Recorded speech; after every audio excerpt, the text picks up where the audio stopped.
say no one ever beat her inside the ring. They called her the Silent Lady, and that silence hid, for 8 years, the most wanted killer in Mexico City. Juana Barraza Samperio was born in 1957 into poverty in Epazoyucan, Hidalgo. She was 12 years old when her own mother handed her over to an older man. The price, 3 beers. What that man did to her during the year she lived under his roof was never written down in any official record. But they say it shaped every decision Juana would make for the rest of her life. She grew up. She grew strong. She became a wrestler.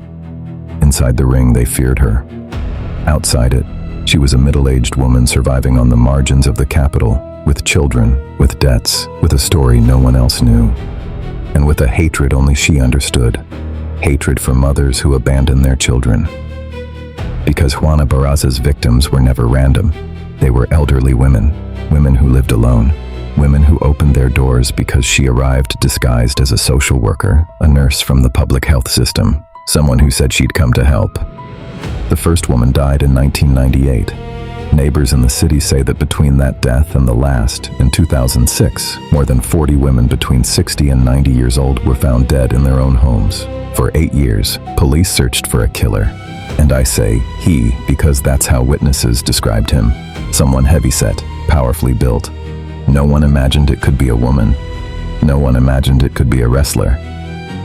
On January 25, 2006, a police officer saw her leaving an apartment in Iztapalapa. She was carrying belongings that had just been taken from the woman who lay dead inside.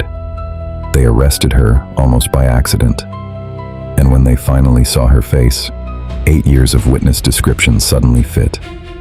It wasn't a man, it was Juana Barraza, the Silent Lady. In her statement, she didn't shed a single tear. She spoke of her childhood, of her mother, of the beers that had bought her life away. The psychologists who evaluated her found a pattern that left no room for doubt. Every victim was older, every victim lived alone. Every victim, in some way, reminded her of the woman who gave her away.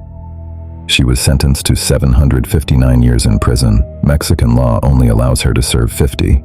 They say the Silent Lady is still alive, still behind bars, and they say that even now, she still trains inside the prison. Somewhere in Mexico City, more than 40 families never learned what happened to their mothers, their grandmothers, the women who lived alone and who, one day, opened the door to someone who seemed to have come to help. For more stories, send us your comments. Let us know what legend or story you'd like us to research and develop for this, your friendly channel. Don't forget to visit my online store, which will be stocking with products for the upcoming Dia de los Muertos festivities. And if you'd like, you can also send us your own designs. The store is linked in the bio of this, your friendly account.